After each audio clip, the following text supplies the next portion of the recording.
बिस्मिल्लाहिर्रहमानिर्रहीम, अस्सलाम वालेकुम। मैं हूं आपका मेज़बान साहिद रज़ा सलील। उम्मीद है आप दोस्त खैरियत से होंगे। आज़ाद कश्मीर के हवाले से नाज़रीन बात करेंगे। आज हम इस पे तफसील से बात करेंगे। आज़ाद कश्मीर के अवाम बेकाबू हो गए हैं। रावला कोट में झड़पें हुई हैं, मुजफ्फराबाद में झड़पें हुई हैं।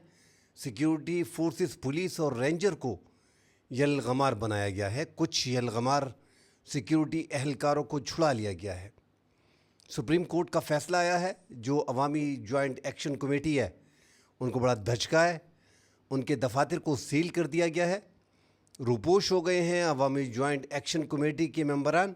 इस हवाले से नाज़रीन तफसील से बात करेंगे। डिटेल में बात करने से पहले तमाम तर देखने वालों से गुजारिश है कि चैनल को लाइक और सब्सक्राइब ज़रूर कीजिएगा। नाज़रीन, वीडियो के शुरू में ही आज़ाद कश्मीर के हवाले से इतना ही बता दूं कि मसला सिर्फ़ और सिर्फ जो है वो 12 नशस्तों का है। बाकी जो उनके 35 से 45 मसाइल हैं, 38 मसाइल हैं, ये सारे एक साइड पे कर दें। इनमें इनका जो मेन मुद्दा है वो अभी चला आ रहा है और वो है 12 नशस्तों का, जो महाजरीन की नशस्तें हैं मकबूजा जम्मू कश्मीर के, जो पाकिस्तान आए थे। बड़ा मसला यहाँ पे फंसा हुआ है। सुप्रीम कोर्ट ने हुकूमती मौक़िफ़ को जो सदारती रेफरेंस था उसको दुरुस्त करार दे दिया है। और सुप्रीम कोर्ट का जो फ़ैसला है कि एहतजाज से ये नशस्तें जो है वो ख़त्म नहीं की जा सकती। डेफिनेटली आइन के आर्टिकल 12 के तहत आइनी तहफ़्फ़ुज़ रखती हैं ये, और ये इन्हें इंतज़ामी फ़ैसलों से तब्दील नहीं किया जा सकता। 1960 का हवाला और 1964 और 1970 के तहत ये आइन और एक्ट वगैरह से जुड़ी हुई हैं। तो ये तो एक फ़ैसला इनके हक़ में, हुकूमत के हक़ में आ गया है और अवामी एक्शन कमेटी के ख़िलाफ़ आ गया। इससे पहले एक्शन कमेटी, जो जॉइंट एक्शन कमेटी है, शौकत नवाज़ मीर ये ऑफ़र करना चाह रहे थे कि ये केस जो है ये अदालत में है, पेंडिंग है, लिहाजा हम अपनी तारीख़ को, एहतजाज की तारीख़ को आगे बढ़ा देते हैं। अब यहाँ पे ये फ़ैसला आ गया तो अब उनकी मुश्किलात में मज़ीद इजाफ़ा हो गया। एक तो हुकूमत ने, आज़ाद जम्मू कश्मीर की हुकूमत ने उनको कलअदम करार दे दिया है। दूसरा, अब ये सुप्रीम कोर्ट का फ़ैसला आ गया है। तो अब आप रियासत की रेट को चैलेंज कर रहे हो। एहतजाज जो जत्ता था, जत्ते के ज़रिए अपने मुतालबात मनवाना, रियासत को ये कबूल नहीं है। रियासत घुटने टेकने पे मजबूर नहीं है। रियासत का साफ कहना है, इससे पहले भी नाज़रीन हम वजाहत कर चुके हैं, पाकिस्तान तहरीक इंसाफ इलेक्शन में आपने देखा होगा, फरवरी का इलेक्शन हुआ, चाहे जो दोस्त खुश होते हैं, जो नाराज़ होंगे, एक की तारीफ़ करें तो दूसरा ग्रुप आप पे चढ़ दौड़ता है। कोई दो राय नहीं कि आने जो पिछले इलेक्शन 2022 हैं उसमें देखा कि एक सैलाब उमड़ आया था, तहरीक इंसाफ को एक अक्सरियत मिली थी, मगर उन्होंने रियासत के ख़िलाफ़ जिस तरीके से इलेक्शन से पहले और इलेक्शन के बाद जो एहतजाजी मुजाहिरे किए और हुकूमत के ख़िलाफ़ अपने मुजाहिरीन के बलबूते पे ये चढ़ाई करना चाह रहे थे इस्लामाबाद पे, तो रियासत जब मज़ीद एग्रेशन दिखाया रियासत ने, तो आप देखें उनकी हालत को। सबसे बड़ी जमात का ये हाल है कि वो अब 15,000 बंदा इकट्ठा नहीं कर सकते। बड़ी मुश्किलात उनको आ रही हैं। जो वफाकी हुकूमत में 4.25 साल उनकी हुकूमत रही है, खैबर पुख्तनख्वा में उनकी हुकूमत है, पंजाब पे हुकूमत कर चुकी है, आज़ाद कश्मीर गिलगित बल्तिस्तान में उनकी हुकूमत रही है, मगर आज वो पार्टी रियासत की रेट को उन्होंने चैलेंज किया था। उनका हाल आप देख लें। तो रियासत के साथ लड़ना इतना आसान है नहीं। बहरहाल इन्होंने जो रास्ता चूज़ किया है अब वो इंतहाई मुश्किल है। जो इन्होंने यकदम एक आखिरी स्टेज पे चले गए हैं। जो सरकार है, सरकार ने भी फौरी तौर पे पहले तो इनके साथ मुज़ाकरात कर रहे थे। जो इनका एक जायज़ पॉइंट है यही है कि इससे पहले जो हुकूमत ने, मौजूदा हुकूमत ने इनके साथ मुआहदा किया कि 3 महीनों के अंदर अंदर आपके तमाम मुतालबात तस्लीम कर लिए जाएंगे और मज़ीद आगे बातचीत करेंगे, मगर 8-9 महीने इन्होंने भी सब्र किया। आखिरकार जब रियासत और ये आमने सामने बैठे और ये 12 सीटों से बात आगे नहीं बढ़ रही थी, यहीं पे इनका जो है वो पेन रुका हुआ है, इससे आगे वो नहीं जा रहे थे, तो फिर रियासत ने इनको कलअदम करार दे दिया। उस पे लोगों की तशवीश है कि यार हज़ारों लाखों लोग जो है इनसे जुड़े हैं। और ये मौजूदा जो आज़ाद कश्मीर के वज़ीर आज़म है पीपल्स पार्टी के, उनका भी कहना है, उनका माजी का बयान उठा के देख लें, अब का बयान उठा के देख लें कि लोग इनके साथ हैं, मगर अब इनके दफातर को सील कर दिया गया है क्योंकि ज़्यादातर पूरा जो आज़ाद कश्मीर है वो इस टाइम पे इज़्तिराब की सूरत में है। मुश्किलात वहाँ पे लोगों को आ रही हैं, जगह जगह पे मुजाहरे हो रहे हैं, जहाँ जहाँ पे जगह जगह पे पुलिस के साथ झड़पें हैं। रावला कोर्ट में जो झड़पें सामने हुई हैं उसमें कुछ रेंजर एहलकार और कुछ पुलिस एहलकारों को भी जो है वो यलगमार बनाया गया है। जो पलंदरी ढल चेक पॉइंट पे पुलिस और कुछ एहलकारों को, सिक्योरिटी एहलकारों को गिरफ़्तार किया गया था, उन्हें बहिफाजत वापस जो है वो बाजियाब करा लिया गया है। मगर ये भी नाज़रीन आप देखें कि जिस तरह की उनकी तस्वीर सामने आ रही हैं और पुलिस के साथ झड़पों में पुलिस को गिरफ़्तार कर रहे हैं और जिस अंदाज़ में पुलिस की सिक्योरिटी इदारों की वो तज़लील कर रहे हैं, वो एक ऐसे नहज पे चले गए हैं कि जिस तरह 9 मई का वाक़या था। तो इनके लिए मुश्किलात है, इसमें कोई दो राय नहीं कि इनका जो एक मौक़िफ़ है जो 12 महाजिरीन के हवाले से है, अब तो उस पर बात भी नहीं कर सकते क्योंकि आज़ाद जम्मू कश्मीर के सुप्रीम कोर्ट ने बाकायदा फ़ैसला दे दिया। मगर ये 12 सीटें नाज़रीन, कुल 53 सीटें हैं, 43 जो बचती हैं जो 5 ख़वातीन की है, फिर एक आलिम की है, फिर एक टेक्नोक्रेट की है, इस तरह आगे आगे ये 45 नशस्तें हैं। 12 बीच में महाजिरीन की हैं, 33 ऐसी नशस्तें हैं जो जनरल इलेक्शन पे, मतलब आप 33 का फिगर पकड़े। अब आज़ाद कश्मीर एक ऐसा इलाका है, हसास इलाका है ये, और गिलगित बल्तिस्तान, इसकी हुकूमत इतनी आसानी से जाने नहीं देती, ये वफाक के कंट्रोल में रहता है। ये 33 नशस्तों में से 12 अगर निकाल दें जो महाजिरीन की हैं, जो मकबूजा जम्मू कश्मीर के महाजिरीन की हैं, तो फिर उसमें 2/3 हासिल करना बड़ा मुश्किल होता है और ये इनको अंदाज़ा भी है। और पाकिस्तान की जितनी भी हुकूमतें आई हैं उन्होंने भी एक तरीका निकाला हुआ है। ये एक ऐसा तरीका है कि ये आप अगर एक तरफ सोचें तो इस पर आज़ाद कश्मीर को मुकम्मल तौर पे कंट्रोल किया जाता है। अब ये हर तरीके से इन 12 नशस्तों को ख़त्म करना चाह रहे हैं। अब तो मेरे ख्याल में सुप्रीम कोर्ट के फ़ैसले के बाद इन्होंने जो 9 जून के लिए काल दी हुई है उससे पीछे हटना पड़ेगा। इसी में खैर होगी, इसी में आगे इनको मुश्किलात नहीं आएंगी। अब ये इस हद तक चले गए हैं कि वहाँ पे जो नारे लगा रहे हैं पाकिस्तानी अफवाज के ख़िलाफ़, ब्रिगेडियर भाई को कुत्ता कहना, ब्रिगेडियर भाई को कुत्ता कहना, पाकिस्तानी सिक्योरिटी फोर्सेस के ख़िलाफ़, ये मुजाहिरीन में ऐसे लोग होते हैं जज्बाती लोग, मगर एक पूरा जत्था जब इकट्ठा हो जाता है और वो आपके सिक्योरिटी एहलकारों और फौजी अफसरानों के ख़िलाफ़ बात करता है, फिर वहाँ पे मामलात ख़राब होते हैं। दफ़ा 144 मुज़फ़्फ़राबाद में रावला कोर्ट में लगा दिया गया है कुछ। अब इन्होंने एक और काम किया हुआ है कि इनको पता होता है कि हमारे इलाके रावला कोर्ट है, तो वहाँ पे कौन कौन रावला कोर्ट के हैं।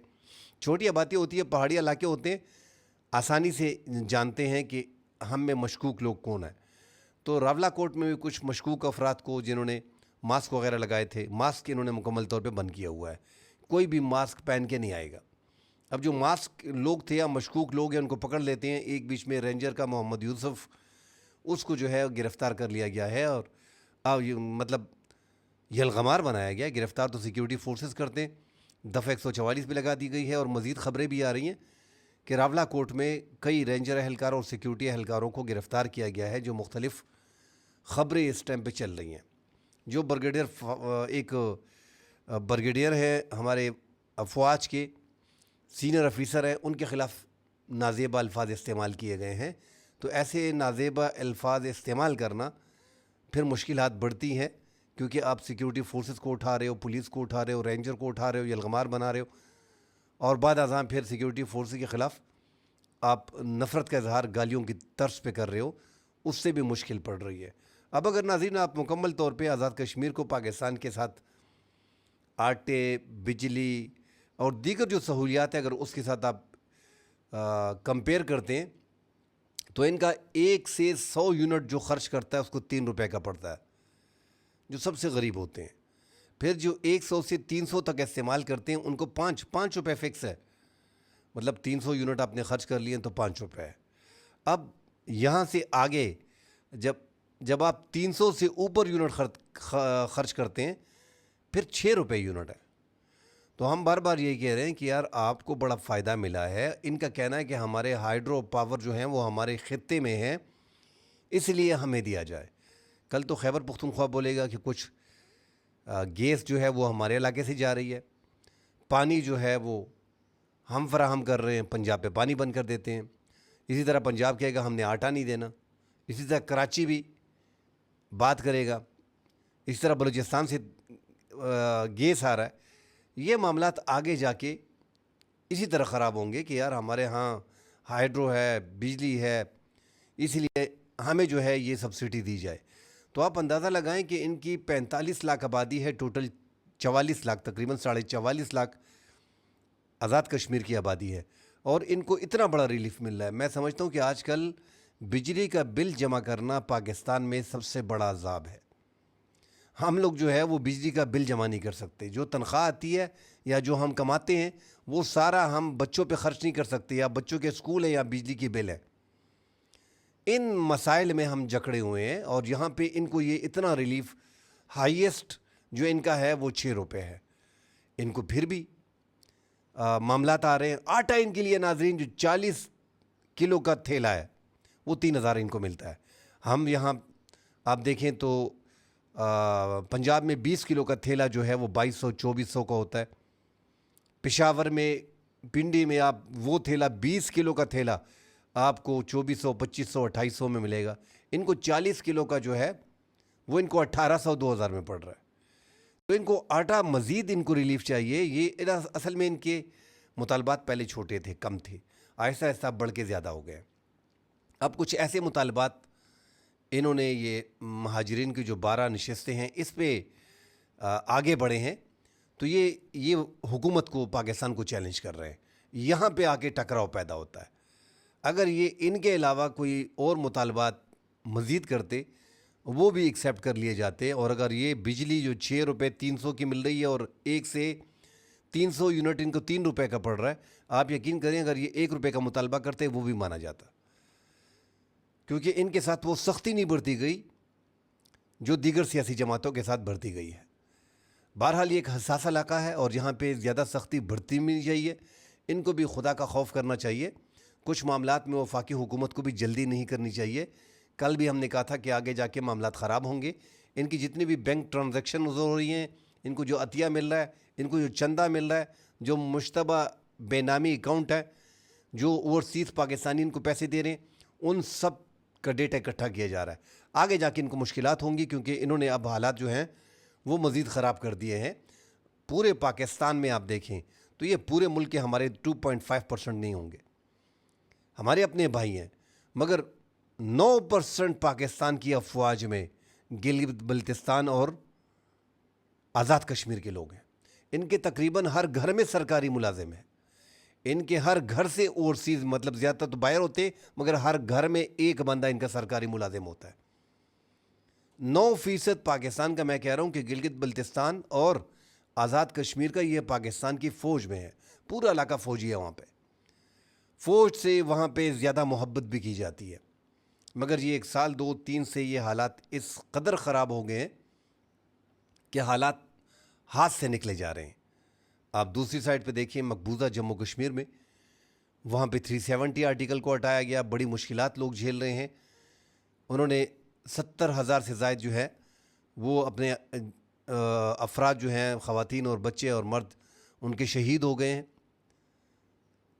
हज़ारों उनकी ख़वातीन जो है वो बेवा हैं इस टाइम पे। तो हालात वहाँ पे बड़े ख़राब हैं। जो नौजवान हैं उनको लापता किया गया है, उनको पकड़ा गया है, उनकी समझ नहीं आ रही वो कहाँ पे हैं। डॉक्टर इंजीनियर हैं, सारे तालीम याफ्ता लोग हैं, डॉक्टर हैं, कुछ इंजीनियर हैं, कुछ दीगर आला तालीम हासिल कर रहे हैं। उन सब बच्चों को जो बड़े घर में थोड़े बहुत एक्टिव थे उन सबको उठाया हुआ है और उनको जेलों में डाला हुआ है। किसी को तहार जेल में, किसी को दिल्ली जेल में मतलब भेजा है और उनको वहाँ पे रखा हुआ है 2-2, 3-3 साल से।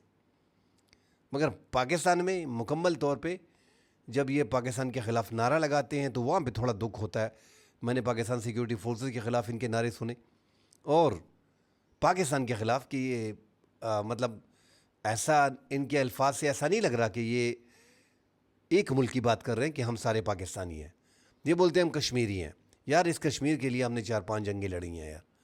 हम जो आज हम माशी जो हमारी क्राइसिस है वो कश्मीर के लिए है। और मकबूजा जम्मू कश्मीर हमारा इंडिया के साथ अभी तक सबसे बड़ा मसला क्या है, 1947 से लेके अब तक हमारा सबसे बड़ा मसला जो डिस्प्यूट हमारा है वो जम्मू कश्मीर है कि ये मकबूजा है। हमारा इख्तिलाफ यही है। ये हम किसके लिए लड़ रहे हैं? तो इंडिया के साथ जिसकी आबादी 1.5 अरब है, जहाँ से हम अरबों डॉलर अगर इनके साथ हमारे ताल्लुकात अच्छे होते तो हम कमा सकते थे। हमारा तकरीबन कल्चर वगैरह अगर आप देखें तो ज़्यादा चीज़ें मिलती हैं, हमारी लैंग्वेज भी तकरीबन इनसे ही मिलती है। चाइना के साथ हमारी सबसे बेहतरीन दोस्ती है, मगर उनकी लैंग्वेज हमें समझ नहीं आती। तो जिनकी लैंग्वेज हमें समझ आती है उनके साथ हमारी दुश्मनी है। वो मार्केट हमारे हाथ से गई है और चाइना के मुकाबले में हम कम्पीट नहीं कर सकते, उनके लेवल का माल हम नहीं बना सकते। और जिसके लेवल का माल बना सकते हैं उसके साथ 78 साल की दुश्मनी है। और वो दुश्मनी किस रीज़न पे है, किस कास पे है? मकबूजा जम्मू कश्मीर को लेके। और पाकिस्तान इसको छोड़ना नहीं चाहता क्योंकि वहाँ पे जुल्म ज़्यादती हो रही है। और पाकिस्तान का मुतालबा है कि मकबूजा जम्मू कश्मीर में हक़ खुदरादियत जब तक नहीं मिलेगा पाकिस्तान उनके साथ है। तो ये हम सब कुछ किसके लिए कर रहे हैं? आज़ाद कश्मीर और मकबूजा जम्मू कश्मीर, बीच में दरिया है, दोनों तो एक लोग हैं। मुश्किलात हमें आ रही हैं, तो खुदा के लिए ये मुजाहरे और ये चीज़ें ख़त्म कर दें। बड़ी मुश्किलात आ रही हैं। मैंने कहा ना कि आप लोगों को बड़ा रिलीफ़ है। यहाँ पे लोग FBR से जो तंग है पाकिस्तान में, जगह जगह पे टैक्सेस हैं। आपके यहाँ FBR का सिस्टम भी नहीं है। FBR बिल्कुल है ही नहीं, आपका CBR है। अपने लोग हैं आपके, ज़्यादातर टैक्सेस भी आपको माफ़ है। हर चीज़ में आपको जो है वो फ़ायदा पाकिस्तान की हुकूमत ने दिया है। और मकबूजा जम्मू कश्मीर से और पाकिस्तान के अवाम से अगर आप अपने आप को कंपेयर करते हो तो आप लाख दर्जा पाकिस्तान से बेहतर हो। लिटरेसी रेट भी आपका सबसे बेहतरीन होगा। 87% आपका लिटरेसी रेट है। अगर आप मकबूजा जम्मू कश्मीर के उस साइड के मुसलमानों से, कश्मीर के लोगों से अपना लिटरेसी रेट अगर आप चेक करते हैं, मुलाजमतें भी आप सबको मिल रही हैं, आला पोस्टों पे भी आप हो। तो ये यकदम अवामी जॉइंट एक्शन कमेटी का ज़्यादा एग्रेसिव होना वो नुकसानदेह है। और पाकिस्तानी हुकूमत को मैं बार बार कहता हूँ कि हाथ होला रखना है। लाखों लोगों का सवाल है, दुश्मन अपने लिए पैदा नहीं करने चाहिए। ठीक है, अपने बच्चे हैं, मगर इन्होंने वो रेड लाइन को क्रॉस नहीं किया। जो अब तक ये कर रहे हैं वो कानून शिकनी कर रहे हैं। और कानून के दायरे के अंदर इनको रहते हुए अपने मसाइल उठाने चाहिए, उस पर बात करनी चाहिए। 12 नशस्तों का तो पूरे पाकिस्तान को पता है, उस पर हम ज़्यादा बात भी नहीं करना चाह रहे कि ये 12 नशस्तें वफाकी हुकूमत कंट्रोल क्यों करना चाह रही है। हसास इलाका है, इनके बगैर पाकिस्तान के पास कोई दूसरा चारा है नहीं। बहुत सी बातें हैं उसमें है जो डिटेल में मैं जाना नहीं चाहता। मज़ीद खबरें आती है नाज़रीन, उसमें डिटेल से बात करेंगे। फ़िलहाल के लिए इजाज़त दीजिए। अल्लाह हाफ़िज़।